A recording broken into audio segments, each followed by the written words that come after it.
الله تبارك وتعالى في الكلام المجيد إن الصلاة كانت على المؤمنين كتابا موقوتا صدق الله العظيم وصدق رسوله النبي الكريم إن الله وملائكته يصلون على النبي يا أيها الذين آمنوا صلوا عليه وسلموا تسليما اللهم صل على سيدنا مولانا محمد وعلى آل سيدنا ومولانا محمد وبارك وسلم عليه. اللہ تبارک و تعالی جل مجدہ الکریم کی حمد و ثنا حضور نبی رحمت شفیع معصم دانائی سبل ختم الرسل مولائی کل احمد مجتبیٰ جناب محمد مصطفیٰ علیہ تحیت و ثنا کی بارگاہ میں پناہ میں ہدیہ ہے محبت و عقیدت درج کرنے کے بعد عزت و احتشام کے لائق محترم حاضرین، اللہ کریم کے فضل و توفیق سے ہم نے شرعی مسائل اور فقہی مسائل سمجھنے کے لیے جو آغاز فرمایا، آج اس سلسلے کی کڑی بحمدہ تعالی ہم نماز کے مسائل تک پہنچے۔ اللہ کریم نے قرآن مجید فرقان حمید میں جا بجا نماز کی اہمیت، اس کی افادیت اور اس کی فضیلت کو بیان فرمایا ہے، اور خود رسول اللہ صلی اللہ علیہ وآلہ وسلم نے بھی اس کی اہمیت اور اس کی فضیلت اور اس کی افادیت کو بیان فرمایا ہے۔ اللہ کریم نے ارشاد فرمایا وَأَقِیمُوا الصَّلَاةَ، نماز قائم کرو، اور متقین کی یہ صرف بیان فرمائی اللہ تعالیٰ نے وَيُقِیمُونَ الصَّلَاةَ، کہ وہ نماز قائم کرتے ہیں۔ اور نماز کیوں قائم کرو؟ نماز کیا کرتی ہے، اس کا فائدہ کیا ہے؟ فرمایا کہ ان الصلاۃ تنہا عن الفحشاء والمنکر، کہ بے شک جو نماز ہے یہ بے حیائی اور برے کاموں سے روکتی ہے۔ اس کا فائدہ ہے نماز کا۔ اور پھر نماز پڑھنے سے، بندگانہ نماز پڑھنے سے کیا ہوتا ہے کہ انسان اللہ کے ذکر میں مگن رہتا ہے۔ فرمایا اقیم الصلاۃ لذکری، میری ذکر کے لیے، میری یاد کے لیے نماز پڑھا کرو، نماز قائم کیا کرو۔ اور اگر نماز پہ توجہ نہ رکھی جائے، نماز کی افادیت کو نہ سمجھا جائے، نماز کو کما حق قبول طریقے سے ادا نہ کیا جائے، تو ایسے لوگوں کے بارے میں جو حکم ہے وہ بڑا سخت ہے۔ فرمایا فوائل للمصلین الذین ہم عن صلاتہم ساہون، ہلاکت ہے ان نمازیوں کے لیے جو اپنی نمازوں سے غافل ہیں۔ یعنی یا تو وہ صحیح طریقے سے نماز نہیں پڑھتے، تلفظ ان کا صحیح نہیں ہے، نماز کے صحیح مسائل کے ساتھ، مسائل کی معرفت کے ساتھ وہ نماز کو نہیں پڑھتے، اور نماز میں جن چیزوں کا ہونا ضروری ہے اس اہمیت کے پیش نظر وہ نماز کو نہیں پڑھتے، وہ نماز کو ٹرکھاتے ہیں، نماز آئے جھٹ سے ایسے ایسے ہاتھ کیے اور چھینٹے مارے اور مسجد میں آیا، ماتھا ٹیکا اور چلے گئے۔ نماز کو اس کی مقصدیت کے ساتھ نہیں پڑھتے۔ فرمایا ان کے لیے کیا ہے؟ ہلاکت ہے۔ کیا ہے؟ ایسے لوگوں کے لیے ہلاکت ہے جو نماز کو اس طرح پڑھتے ہیں، نماز کو اس کی اہمیت کے ساتھ نہیں پڑھتے۔ اہل جنت اور اہل جہنم کا جو مکالمہ اللہ نے بیان فرمایا ہے سورہ مدثر میں، تو جب اہل جہنم سے پوچھا جائے گا کہ تم جہنم میں کیوں گئے، تو وہ کیا کہیں گے؟ قالوا لم نک من المصلین، وہ کہیں گے ہم نماز نہیں پڑھتے تھے۔ ہم کیا کرتے تھے؟ نماز نہیں پڑھتے تھے۔ تو اللہ نے ہمیں کہاں بھیج دیا؟ جہنم میں بھیج دیا۔ تو یہ اتنی اہمیت ہے اس عمل کی اللہ کی بارگاہ میں۔ ابھی تک جو میں نے پیش کی ہیں آیات قرآنی آپ کے سامنے پیش کی ہیں، جن کی روشنی میں یہ بات سامنے آتی ہے کہ یہ عمل اللہ کی بارگاہ میں اتنی اہمیت کا عمل ہے اور اس قدر اس کی افادیت ہے۔ اور قبلہ ساجی گرامی فرمایا کرتے تھے کہ اگر آپ نے دیکھنا ہو نا کہ میری نمازیں قبول ہیں کہ نہیں ہیں، تو لمبی چوڑی بات کوئی نہیں، پیمانہ اس کا کوئی بڑا نہیں ہے کہ یہ بات ماپی جائے اور پہچانی جائے کہ ہماری نمازیں قبول ہیں یا نہیں ہیں۔ فرماتے تھے سمپل سی بات ہے، تم دیکھ لو کہ کیا تمہاری زندگی سے جھوٹ کا خاتمہ ہو گیا ہے۔ تو اگر تمہاری زندگی سے جھوٹ کا خاتمہ ہو گیا ہے تو سمجھو تمہاری نمازیں قبول ہیں۔ کیونکہ اللہ کا اعلان یہ ہے کہ ان الصلاۃ تنہی عن الفحشاء والمنکر، ہر وہ چیز جو منکر ہے نماز اس سے کیا کرتی ہے؟ روکتی ہے۔ ہر چیز جو فحش ہے نماز اس سے کیا کرتی ہے؟ روکتی ہے۔ تو اگر نماز نہیں روک رہی اور آپ فحش میں بھی مبتلا ہیں، نماز بھی پڑھ رہے ہیں، جھوٹ بھی بول رہے ہیں اور دوسروں کے لیے نقصان کا باعث بھی بنتے جا رہے ہیں، اور پھر آپ زندگی میں ملاوٹ کے کام بھی کرتے ہیں، دوسروں کو دھوکہ بھی دیتے ہیں اور نہ جانے کیا کچھ کرتے چلے جاتے ہیں، اور ہر وہ چیز جس سے رب نے منع کیا ہے وہ بھی کرتے جا رہے ہیں، تو پھر مقام فکر ہے، پھر تم اپنی نمازوں کی فکر کرو۔ اور پھر خود رسول اللہ صلی اللہ علیہ وآلہ وسلم نے بھی نماز کی اہمیت کو بیان فرمایا۔ آپ توجہ کریں نا، یہ جو ہماری بلڈنگ کھڑی ہے نا مسجد کی، یہ کسی نہ کسی سہارے کھڑی ہے۔ اس کے نیچے یہ ٹیکے ہیں، یہ ستون دیے ہیں اپنے درمیان میں، یہ کسی مقصد کے تحت دیے ہیں۔ اگر یہ ستون درمیان سے ہٹائے جائیں گے تو یہ جو درمیان والی بالکونی ہے یہ نیچے آ سکتی ہے۔ ایسے ہی نماز دین کے اندر اتنا اہمیت والا عمل ہے، میرے لذبار آقا نے فرمایا کہ الصلاۃ عماد الدین، لوگوں نماز دین کا ستون ہے۔ یعنی دین کی جو عمارت ہے نا، جس پر جن چیزوں پر دین کی عمارت استوار ہے، 5 چیزوں پر، جیسے حضور نے فرمایا بنی الاسلام علی خمس، کہ 5 چیزوں پر اسلام کی بنیاد بنائی گئی ہے۔ ان میں سے ایک میرے مصطفیٰ کریم نے فرمایا وَإِقَامَةُ الصَّلَاةِ، وہ نماز قائم کرنا ہے۔ اور پھر آقا کریم صلی اللہ علیہ وسلم نے اس کی افادیت اور اس کی اہمیت کے پیش نظر فرمایا الصلاۃ معراج المومن، نماز مومن کی معراج ہے۔ مومن کی معراج کیسے ہے؟ معراج میں کیا ہوا؟ مصطفیٰ کریم صلی اللہ علیہ وآلہ وسلم اللہ کی بارگاہ میں قربت خاص میں اللہ سے ہم کلام ہوئے، اور ادھر وہ بندہ جو اللہ کی بارگاہ میں سجدہ ریز ہوتا ہے، اسے اللہ کی بارگاہ میں وہ خلوت نصیب ہوتی ہے اور وہ بھی اللہ سے ہم کلام ہوتا ہے اور کہتا ہے سبحان ربی الاعلیٰ، سبحان ربی الاعلیٰ، سبحان ربی الاعلیٰ۔ نماز مومن کی معراج ہے۔ اب یہ اتنا بڑا اہم عمل ہے اسلام، اس عمارت پہ، اس بلڈنگ پہ اگر آپ نے ایک اور سٹوری بنانی ہو تو اس کے لیے کیا کریں گے؟ اس کی بنیادیں اور دیواریں مضبوط کریں گے۔ ایسے ہی ہے، جتنی آپ نے سٹوریز اوپر بنانی ہے نا، اس کی بنیادیں اسی طرح آپ استوار کریں گے۔ یہ نہیں کہ آپ ایک اینٹ کی دیوار بنا کے اور اوپر 4-5 بلڈنگیں بنا دیں، ایسا نہیں نہ ہوتا ہے۔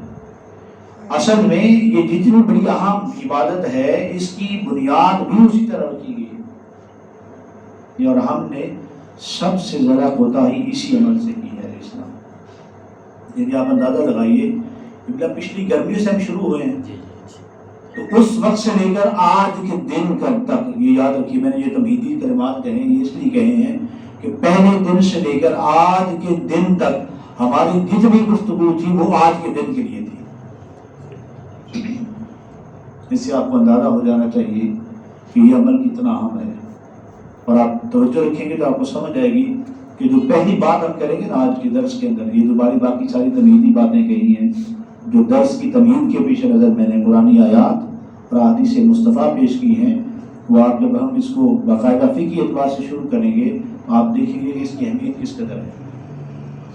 تو چنانچہ آج کے درس میں جیسے نماز کی اہمیت قرآن و سنت کی روشنی میں میں نے آپ کے سامنے پیش کی ہے، اس میں سے پھر اگلا مرحلہ ہمارا شروع ہو رہا ہے نماز کے وسائل کا۔ آپ کو معلوم ہے پہلے ہم نے طہارت کے بعد کو شروع کیا تھا، شاید آپ کو یاد ہو، اور طہارت کا ہم نے آغاز کیا تھا پانی سے، پھر کس سے بیان پیش کیا؟ مٹی سے۔ پھر طہارت کے طریقے ہم نے پیش کیے، استنجا ہے، وضو ہے، غسل ہے، پھر وہ چیزیں جو طہارت کے منافی ہیں جیسے نجاست ہے، نجاست غلیظہ ہے، نجاست خفیفہ ہے، وہ چیزیں ہم نے وضاحت کے ساتھ پیش کی۔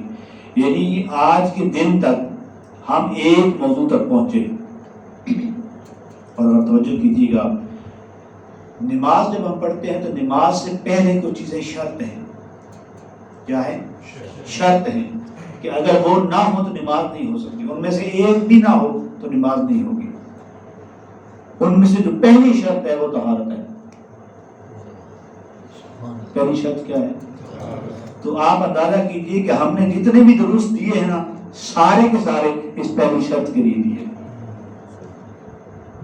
کتنی اہمیت ہے اس کی، لیکن مجھے بڑی دکھ سے کہنی پڑتی ہے، ہم سب سے زیادہ جو کوتاہی کرتے ہیں طہارت میں کرتے ہیں، بالکل توجہ نہیں کرتے۔ یعنی شاید اللہ ماشاءاللہ ہم میں سے چند لوگ ہوں گے جو صحیح استنجا کرتے ہیں، جو صحیح اطمینان کے ساتھ استنجا کرتے ہوں، کہ جن کے کپڑے پاک رہتے ہوں، چند لوگ ہوں گے شاید، مگر سب کو جلدی پڑی ہوتی ہے، اٹھیں جلدی کریں اور جا کے ہم وضو کریں اور مسجد میں شامل ہو، 4 سجدے کریں واپس آ جائیں۔ نہیں، ایسا نہیں ہونا چاہیے۔ تو طہارت یہ پہلی شرط ہے۔ یہ کیا ہے؟ پہلی شرط ہے۔ کس کی شرط ہے؟ اگر طہارت نہ ہو تو نماز نہیں ہوگی، نماز نہیں ہوگی۔ طہارت کیا ہے؟ نماز کی پہلی شرط ہے، توجہ رکھیے گا۔ اب طہارت میں چند چیزیں شامل ہیں، آپ کے جسم کی طہارت ہے، آپ کے کپڑوں کی طہارت ہے، اور جس جگہ پہ نماز پڑھ رہے ہیں اس کی طہارت ہے۔ یہ تینوں چیزیں اس میں شامل ہیں، کپڑے، بدن اور ان میں سے ایک بھی چیز ناپاک ہوئی تو آپ کی یہ پہلی شرط ہی نہیں ہوگی۔ تو جب پہلی شرط ہی نہیں ہوگی تو نماز بھلے آپ پڑھتے رہے، نماز نہیں ہوگی۔ لہذا اس چیز کا خاص خیال رکھنا۔ لیکن اللہ کریم نے فرمایا واللہ یحب المطہرین، اللہ تعالیٰ طہارت رکھنے والوں کو پسند کرتا ہے۔ میرے مصطفیٰ کریم نے فرمایا اللہ جمیل و یحب الجمال، اللہ آپ بھی سونا ہے تو سونے میں پسند کرتا ہے۔ اللہ آپ بھی جمال والا ہے، اور جو جمال رکھنے والے ہیں ان کو بھی وہ جو اس کا اہتمام کرتے ہیں اللہ اسے پسند کرتا ہے۔ تو ہم نے کبھی سوچا ہے کہ ہم ایسے بنے جیسے کہ اللہ ہمیں پسند کرنے لگے؟ کبھی سوچا ہے؟ یہ تو ہم سوچتے ہیں، شیشے میں بار بار جاتے ہیں لوگ ہمیں پسند کریں، لیکن کبھی ہم نے یہ بھی غور کیا ہے کہ ہم ایسے بنے کہ اللہ ہمیں پسند کرے؟ یہ ہم نے کبھی غور نہیں کیا۔ تو طہارت یہ پہلی شرط ہے، یاد رکھیے گا۔ پہلی شرط نماز کی کیا ہے؟ پہلی شرط کیا ہے؟ اصلی مسائل آپ نے یہ مجھ پہ احسان کرنا ہے، آپ نے اوپر کریں یا نہ کریں، یہ مسائل نہ ٹپس پہ یاد رکھیے گا، یہ ساری زندگی کام آنے والے ہیں، بچوں کو بھی، بزرگوں کو بھی، جوانوں کو بھی۔ نماز کی پہلی شرط کیا ہے؟ طہارت۔ دوسری شرط ہے ستر عورت۔ دوسری شرط کیا ہے؟ ستر عورت۔ ستر عورت سے مراد ہے پردہ کرنا، جسم کا ڈھانپنا، یہ بھی شرط ہے۔ اگر ستر عورت نہ ہو تو نماز درست نہیں ہوگی، نماز ہوگی نہیں صحیح سے۔ ستر عورت کیا ہے؟ ایک وہ حصہ ہے جو فرض ہے ہر حال میں ڈھانپ کے رکھنا، وہ گھٹنوں سے لے کر ناف تک کا حصہ، یہ ہر حال میں ڈھانپ کے رکھنا کیا ہے؟ فرض ہے نماز میں۔ یہ کیا ہے؟ فرض ہے نماز میں۔ یہ ویسے بھی فرض ہے، نماز کے علاوہ بھی فرض ہے، لیکن نماز سے پہلے اس کو ڈھانپ رکھنا کیا ہے؟ حتیٰ کہ اگر کسی شخص کے پاس بالکل بھی لباس نہ ہو تو اس نے نماز پڑھنی ہے تو کیا کرے؟ وہ زمین پہ بیٹھ جائیں اور گھاس پھوس لے کے یہاں رکھ لیں، اور اگر گھاس پھوس لیں تو مٹی تو ہوگی نا، تو مٹی یہاں پہ رکھ لیں، یعنی یہاں سے لے کر یہاں تک وہ اس کے پاس لباس نہیں ہے، تو یہاں سے یہاں تک اس نے اتنے حصے پہ مٹی مان لینی ہے کہ یہ ستر عورت ہو جائے. اتنی اہمیت ہے اس کی، اس چیز کی. اور باقی جو جسم ڈھانپا جاتا ہے، جو مصنوع لباس ہے، وہ تو آپ کے سامنے ہے کہ آپ کے ٹخنے ننگے ہوں اور آپ کے بازو جو ہیں وہ مکمل ہوں، آپ کا لباس مکمل ہو، آپ کا سر ڈھانپا ہوا ہونا، یہ مصنوع ہے. ہمارے یہاں ٹرینڈ بن گیا اور ٹرینڈ بڑا عجیب سا بن گیا. ہم نے نا اللہ کو فارمیلٹی کے لیے رکھا ہوا ہے. اسی نماز پڑھنے اللہ نے دین چڑھ گیا، اللہ اسی آئے ہوں نماز پڑھنے لگیا تو قبول کر لگی. جیسے نہیں کہتے کہ گھر دین چڑھ دیں، جیسے مہمان رڈے والا آ گئے نہیں ہوں یا اللہ سے آ گئے بھائی، اللہ کو کوئی نمازوں کی ضرورت ہے؟ بولے نا. تو ہم سر ننگا لے کے اس کی بارگاہ میں حاضر ہو جاتے ہیں. ہم ولیمے میں جائیں، کسی انویٹیشن میں جائیں، کسی دعوت میں مدعو ہوں، تو ہم سوچتے ہیں یار وہ فلانے چودھری صاحب نے بلایا ہے تو یار اتنے بندے بڑے بڑے آئے ہونے تو بےزتی ہونی، کپڑے کو ول پا کے جاؤں. چودھری صاحب بلان تھے کپڑے ول پاک جانے ہیں، تو اللہ بلائے تھے کپڑے انجے پاک ٹوٹ جانے. شہنشاہ کائنات کی بارگاہ میں حاضری کا شرف مل رہا ہے اور ایسے کپڑے پہن کے آ جاتے ہیں. وہ کریم ہے، وہ قبول کر لے گا، لیکن ہم نے تو کبھی غور ہی نہیں کیا. تو پورا اہتمام کر کے اللہ کی بارگاہ میں جائے. میں نے شاید آپ کو بتائی تھی بات بھی ہے قبلہ ساز گرامی، آپ جب بھی نماز پڑھنے کے لیے آتے تو بن ٹھن کے آتے. یعنی ہماری یہ حسرت رہی ہے کاش ہم بھی اتنے قیمتی کپڑے پہن سکیں جتنے پیارے اور قیمتی کپڑے قبلہ ساز گرامی پہنے کرتے تھے. تو ان سے کسی طالب علم نے آج کی حضور آپ اتنے قیمتی کپڑے پہن کے سرما لگا کے ایسے خوبصورت بن کے آتے ہیں تو ایسا کیوں کرتے ہیں؟ فرمایا میرا اللہ اس بات کا زیادہ حقدار ہے کہ میں اس کی بارگاہ میں بن سنور کے پیش ہوا کروں. اللہ کو میں سونا لگوں کہ میرا بندہ میرے لیے بن ٹھن کے آیا ہے. میں نے اپنے بندے کو نعمتیں دی ہیں، اس نے کپڑے ٹھاپ کے اندر پیٹی میں نہیں رکھے ہوئے، لوگوں کو دکھانے کے لیے نہیں رکھے ہوئے. جو نعمتیں میں نے اس کو دی ہیں وہ لوگوں کو دکھانے سے پہلے یہ میری بارگاہ میں حاضر ہوا ہے. یہ مینٹالٹی ہے، یہ سوچ ہے. تو 17 عورت کا لحاظ رکھنا. پہلی شرط کیا تھی؟ دوسری شرط کیا ہے؟ 17 عورت. دوسری کیا ہے؟ 17 عورت. دوسری کیا ہے؟ 17 عورت. تیسری شرط ہے قبلہ رخ ہونا. کیا ہونا؟ قبلہ رخ ہونا، قبلے کی طرف رخ ہونا. اگر کوئی شخص مکی مشاہدہ میں ہے یعنی وہ صحن حرم میں ہے تو وہ اس کی نظریں بیت اللہ پر ہونی چاہیے. اور اگر کوئی دور ہے جیسے ہم یہاں ہیں تو ہمارا رخ جو ہے وہ قبلے کی طرف ہونا چاہیے. یہ شرط ہے. اگر قبلے کی طرف رخ نہیں ہوگا تو نماز آپ کی نہیں ہوگی. یہ تیسری شرط ہے. اس میں ایک خاص بات یاد رکھیے، اگر آپ کہیں ایسی جگہ ہیں جہاں تحری کرنے میں، تحری کہتے ہیں غور و فکر کرنے میں، غور و فکر کرنے میں آپ کو کوئی تھوڑی سی کمی رہ گئی آپ کی، تو آپ کو پتہ نہیں قبلہ ڈائریکشن اور سمت کس طرف ہے، تو آپ نے نماز اگر پڑھ لی 45 کے اینگل پہ، یعنی اس طرف قبلہ ہے نا، آپ نے تھوڑی سی 45 اینگل پہ نماز، تو نماز آپ کی ہو جائے گی. نماز کیا ہوگی؟ ہو جائے گی. اور اگر آپ نے تحری کرنے کے بغیر ہی اس طرح منہ کر کے نماز پڑھ لی تو پھر درست نہیں ہوگی. لیکن اگر آپ نے تحری کی ہے مکمل، کسی ایسے بیابانے میں ہے، کوئی انسان ہی نہیں ہے، قبلہ اس طرف تھا، آپ نے اس طرف رخ کر کے نماز پڑھ لی ہے، پھر بھی نماز آپ کی ہو جائے گی. ٹھیک ہے، غور و فکر کرنا یہ لازمی ہے. عام حالات میں قبلہ کی ڈائریکشن کا مسئلہ بنتا ہے جہاں پہ آج کل تو خیر کمپاس ہمارے پاس موجود ہے، ہر موبائل کے اندر موجود ہیں تو ڈائریکشن پتہ چل جاتی ہے. تو اگر پھر بھی کسی ایسی جگہ پر بندہ موجود ہو تو اگر 45 کے اینگل تک اس کا قبلہ رخ ڈائریکشن ٹھیک ہو تو وہ قبلہ رخ ہی ہوگا. اس سے آگے کہیں ادھر ادھر پھر جائے تو پھر وہ قبلہ رخ نہیں ہوگا. یہ مسئلہ بھی آپ کو یاد رکھنا ہے. تو کتنی شرطیں ہو گئی؟ پہلی شرط کیا تھی؟ دوسری شرط کیا ہے؟ 17. تیسری شرط کیا ہے؟ قبلہ رخ ہونا. چوتھی شرط ہے وقت کا پایا جانا. وقت کا پایا جانا یعنی جس نماز کو آپ ادا کر رہے ہیں اس کا پایا جانا ضروری ہے، اس وقت کا ہونا ضروری ہے، ورنہ وہ نماز. مثلا ایسا نہیں کہ آپ کے دل کرے جی فجر ٹائم میں اٹھے ہیں، طبیعت میری فریش ہے، میں ساری نماز ہونی پڑھ لوں، ایسا نہیں ہوگا. ایسا نہیں ہوگا. تو اگر سارے کام مکا کے عشاء ٹائم ساری نماز پڑھ لوں، ایسے نہیں ہوگا. جس نماز کا جو وقت ہے اسی وقت کے، اور یہ اوقات ہم نے پڑھے ہیں، آپ کو یاد ہے کہ کس نماز کا کون سا وقت ہے. جس نماز کا جو وقت ہے وہ نماز اسی وقت میں ادا کی جائے گی، اس کے علاوہ ادا نہیں کی جائے گی. یہ بات یاد رکھیے گا. لہذا اس بات کا خاص لحاظ رکھنا ضروری ہے. اور اس میں یہ بھی شرط ہے کہ اس کو اس بات کا یقین ہو کہ یہ وقت داخل ہو چکا ہے. اس بات کا یقین ہونا ضروری ہے کہ کچھ اوقات ہیں جو ناقص ہوتے ہیں. ہمیں ان اوقات کا پتہ ہونا چاہیے. یہ باتیں ہم نے بڑی تفصیلاً یہاں پر ڈسکس کی ہوئی ہیں کہ ناقص اوقات کیا کیا ہیں، مکروہ اوقات کون کون سے ہیں. یہ باتیں ہم نے یہاں ڈسکس کی تھی. تو اس بات کا یقین ہونا ضروری ہے کہ وقت داخل ہو چکا ہے. یعنی ایسا نہ ہو کہ زوال کے وقت یا آپ کہیں گے لگتا میں نے زور کا وقت ہو گیا. کیا لگنے والی بات کو نہیں ہوتی. شریعت مطالعہ کے احکامات میں یہ لگتا میں نے لگنے کا یقینی بات پہ فیصلہ ہوتا ہے شرعی طور پہ.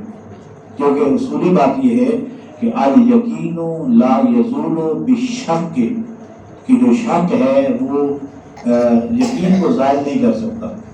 شرعی احکامات کس پہ بنیاد رکھتے ہیں؟ یقین پہ. تو اس بات کا یقین ہونا بھی شرط ہے کہ وقت داخل ہو چکا ہے. ٹھیک ہے جی اب نماز کا وقت ہو گیا. یقین ہونا بھی شرط ہے. پہلی شرط کیا تھی؟ دوسری شرط کیا تھی؟ تیسری کیا تھی؟ چوتھی اور پانچویں وقت کا یقین ہونا. پانچویں کیا شرط ہے؟ وقت کا. اور چھٹی شرط ہے کہ نیت ہونا. نیت کا ہونا یہ شرط ہے. اگر نیت نہیں کی ہوئی آپ نے تو ساری رات کھڑے رہے، نماز نہیں ہوئی. نیت نہیں کی ہوئی آپ نے تو پورا زور کے وقت آپ پڑھتے رہے ہیں اور کیا پڑھتے رہے ہیں یہ کوئی پتہ نہیں. نیت نہیں ہے آپ کی. اچھا ایک شرعی مسئلہ یاد رکھیے کہ یہ بات رہنا جائے گی. بعض عبادات ایسی ہیں جو عبادات مقصودہ ہیں اور بعض عبادات ایسی جو عبادات غیر مقصودہ ہیں. جتنی بھی عبادات مقصودہ ہیں ان کے لیے نیت شرط ہے. ان کے لیے نیت. عبادات مقصودہ وہ ہیں جو عبادت خود سے نافذ ہے، کسی اور عبادت کی وجہ سے لازم نہیں ہوئی، وہ عبادات مقصودہ کہلاتی ہیں. مثلا نماز ہے، یہ کسی دوسری عبادت کی وجہ سے لازم نہیں ہے، یہ خود سے لازم ہے. روزہ ہے، یہ عبادت خود سے لازم ہے، کسی اور عبادت کی وجہ سے لازم نہیں ہے. اسی طرح حج ہے، زکوٰۃ ہے، یہ ساری عبادات جو ہیں یہ خود سے لازم ہے، کسی دوسری عبادت کی وجہ سے لازم نہیں ہے. اگر ان کو ادا کرتے وقت نیت نہیں ہوگی تو یہ عبادت نہیں ہوگی. مثلا ابھی ماہ مقدس رمضان شریف آنے والا ہے تو آپ صبح سے شام تک بغیر نیت کے آپ بھوکے تو رہیں، روزہ نہیں ہوگا. تو اس کے لیے نیت کا ہونا شرط ہے. آپ کھڑے ہوئے ہاتھ باندھ کے تو بے شک آپ نے نیت نہیں کی ہے نماز کی تو وہ نماز آپ کی زور کی نیت ہی آپ کی نہیں ہے. تو نیت شرط ہے یہ عبادات مقصودہ میں. اور عبادات غیر مقصودہ میں نیت شرط نہیں ہے، البتہ نیت مسنون ضرور ہے. عبادات غیر مقصودہ کون سی ہیں؟ وہ عبادت جو کسی اور عبادت کی وجہ سے لازم ہوئی ہو. مثلا نماز کے لیے وضو. اب وضو خود سے فرض نہیں ہے لیکن نماز کے لیے وضو کیا ہے؟ فرض ہے. سمجھ آ گئی بات آپ؟ یعنی وہ عبادات جو کسی اور عبادت کی وجہ سے لازم ہو وہ عبادات غیر مقصودہ، یعنی فی نفس وہ مقصود نہیں ہے، وہ کسی عبادت کی وجہ سے اس کے لاحق ہونے کی وجہ سے لازم ہیں. تو اس لیے ان کے لیے جو نیت ہے وہ شرط نہیں ہوگی بلکہ نیت مسنون ہوگی. لیکن وہ عبادات جو مقصودہ ہیں، یہ مسئلہ شرعی یاد رکھیے گا، آپ کو زندگی میں کام دے گا. یہ وہ عبادات جو شرعی طور پہ خود سے لازم ہیں وہ عبادات کیا کہلاتی ہیں؟ مقصودہ. کیا کہلاتی ہیں؟ عبادات مقصودہ. ان میں نیت کیا ہے؟ ان میں نیت کیا ہے؟ نیت کیا ہے؟ ان میں شرط ہے. عبادات مقصودہ میں نیت کیا ہے؟ اور عبادات غیر مقصودہ میں نیت کیا ہے؟ مسنون. نیت کیا ہے؟ تو نماز چونکہ عبادت مقصودہ ہے اس لیے اس میں نیت کیا ہے؟ نیت کیا ہے؟ وہ نیت ساری نیت کیا ہے؟ نماز کے لیے نیت کیا ہے؟ نماز کی پہلی نیت پہلی شرط کیا ہے؟ دوسری شرط کیا ہے؟ تیسری، چوتھی وقت کا پایا جانا، چوتھی اور پانچویں اس کا یقین ہونا وقت کے پائے جانے کا. چھٹی کیا ہے؟ نیت. چھٹی شرط کیا ہے؟ چھٹی شرط کیا ہے؟ نیت. اور ساتویں شرط اس کو رکن بھی کہتے ہیں لیکن اس کو چونکہ نماز سے خارج بھی ہے، نماز میں داخل بھی ہے، اس کو بھی نماز کی شرط میں شامل کر لیتے ہیں. تکبیر تحریمہ، تکبیر تحریمہ بغیر کسی وقفے کے تکبیر تحریمہ کہہ دینا. اس بات کا خاص خیال رکھنا ضروری ہے. یعنی یہ نہیں نیت کر لی نا آپ نے تو نیت کرنے کے بعد آپ کھانا کھانے چلے گئے، ایسا نہیں، وقفہ نہیں کرنا. نیت اور تکبیر تحریمہ میں بغیر وقفے کے تکبیر تحریمہ کہنی ہے. اس بات کا خاص انتظام کرنا لازمی. یہ نہیں کہ آپ نیت کر لی پھر سوچنے بیٹھ گئے چاؤن میں کی کرنا، وقفہ نہیں کریں گے آپ. جو ہی نیت کر لی صاحب کیا کہیں گے؟ تکبیر تحریمہ کہیں گے. اور تکبیر تحریمہ کا مطلب یہ ہے کہ اب اس تکبیر کے بعد دنیاوی سارے کام کیا ہو گئے؟ حرام ہو گئے. کیا ہو گئے؟ یعنی ایسی تکبیر جس تکبیر کے بعد دنیاوی معاملات کیا ہو گئے. لیکن بڑی مزے کی بات نہیں ہے، ہم تکبیر تحریمہ کہہ کے بھی سوچ رہے ہیں پٹھے سا کتوں بڑے نعمت کی بات ہے جی. یہاں اسی کنوں جانا کچھ کس کو لینا، کدے کدے میں جانا، کدے کدے میں نہیں جانا. ایسے ہی ہوتا ہے نا جی کہ نہیں ہوتا ایسے. اس پہ سوچنے والا مقام ہے کہ ہماری نمازیں کس لیول کی ہیں. یعنی وہ چیزیں جو شرط ہیں جن کے بغیر نماز ہو ہی نہیں سکتی، ہم ان کے اندر بھی ڈنڈی مار جاتے ہیں. یہی وجہ ہے کہ ہماری نمازیں بھی اثر ہیں. ہم کوئی بھی چیز ہے نا، کوئی بھی چیز ہے جب تک اس کو اہتمام کے ساتھ نہیں کریں گے اس کی وہ تاثیر نہیں ہوگی. مثلاً آپ لوگ چائے پیتے ہیں، پتی کاٹ دے وہ نہیں کاٹ دے، انجے پتی ہو گیا وہی کر کے پی لیں گے جی. استاد ایسے نہیں، ارے دو تین بار روڈ دے ذرا پتی چنگی قدم دے، ایسی ہی بھائی آپ پتی اچھی طرح کاٹتے ہیں کہ چائے کی لذت بنے، اس کی تاثیر بنے. نماز کے معاملے میں کہتے ہیں کوئی آپ نہیں جان دے. عجیب بات ہے یار، سوچنے والی بات ہے نا. ہنڈی سارے مسالے پاتے ہیں ابھی ایوی پاؤ سی تھے نہیں پاؤ چھڑے کوئی نام فلانے مہمان نے بڑے بڑے جی انہوں نے آنا ہنڈی ساری لذیذ ہو گئی، اے سارے مسالے پاؤ. تو نماز کے معاملے میں آپ کہتے ہیں کوئی اپنی خیر ہو جائے گا.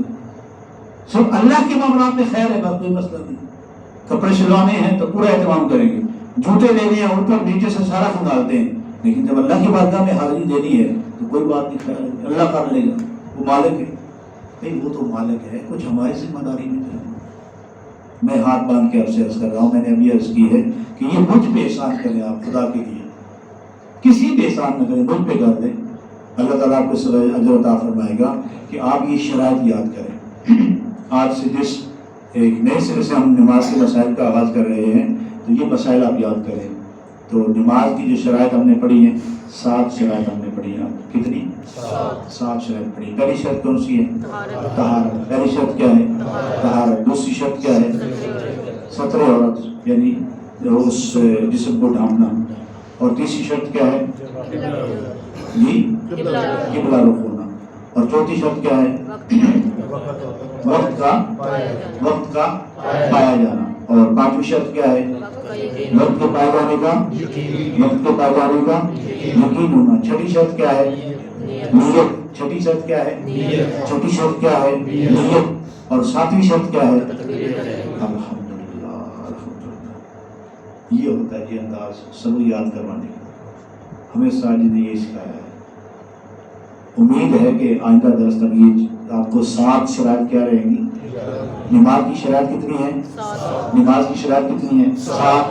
وہ ہم نے بھی سیکھی ہے اور یہ وضاحت کے ساتھ ہم نے سیکھی ہے. اللہ تعالیٰ ہمیں ان شرائط کے ساتھ، ان کے فہم کے ساتھ اللہ ہمیں نماز پڑھنے کی توفیق عطا فرمائے. میں نے جیسے پہلے عرض کیا کہ وہ آپ نے مجھ پہ احسان کرنا ہے، یہ بھی احسان ہے کہ آپ نمازوں میں تاکید کیا کریں خدا کے لیے.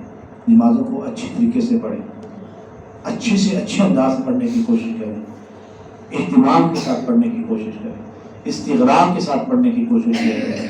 میرے مصطفیٰ کریم صلی اللہ علیہ وسلم کی بارگاہ میں جبریل امین حاضر ہوئے نا تو انہوں نے پوچھا یا رسول اللہ کہ نماز اللہ کی عبادت کیسے کی جائے؟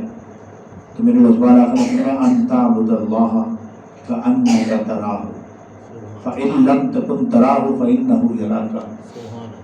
بیٹھے صحابہ سامنے تھے، سکھایا دین ان کو جا رہا تھا. سوال جبریل امین نے کیا اور جواب دینے والی ذات آمنہ کے لال محمد رسول اللہ. فرمایا ہاں اللہ کی عبادت ایسے کرو. کیسے کرو؟ ان تعبد اللہ کأنک تراہ، کہ جیسے تم اسے دیکھ رہے ہو. اور اگر فَإِن لَمْ تَكُنْ تَرَاهُ، اگر تمہارے اندر یہ جذب، یہ کیفیت پیدا نہیں ہوئی کہ تم اسے دیکھ سکو، اس مشاہدے میں آ سکو، تو پھر اس یقین کے ساتھ پڑھو فَإِنَّهُ يَرَاكَ، کہ وہ تجھے ضرور دیکھ رہا ہے۔ اگر ہم اس تصور سے نماز پڑھیں تو میں وصول سے کہتا ہوں، یقین سے کہتا ہوں، بحمدہ تعالیٰ، اللہ کے فضل احسان سے، کہ ہماری نمازیں پر اثر بھی ہو جائیں گی، پر تاثیر بھی ہو جائیں گی، ان میں روحانی تسکین بھی آئے گی، اور ہمیں ان کا اثر نظر بھی آئے گا۔ کوشش کریں گے، کوشش کیجیے گا۔ اللہ تعالیٰ ہمارا یہ فہم دین کا سلسلہ اس کو جاری ساری فرمائے، اور نماز کے مسائل جو آج سے ہم نے شروع کیے ہیں، اللہ تعالیٰ شر و بست کے ساتھ ہمیں یاد رکھنے اور ان پر عمل کرنے کی توفیق نصیب فرمائے۔ اللہ کریم ہمیں ہماری نسلوں کو نماز پنجگانہ کی ادائیگی کا فیض نصیب فرمائے۔ وآخر دعوانا الحمد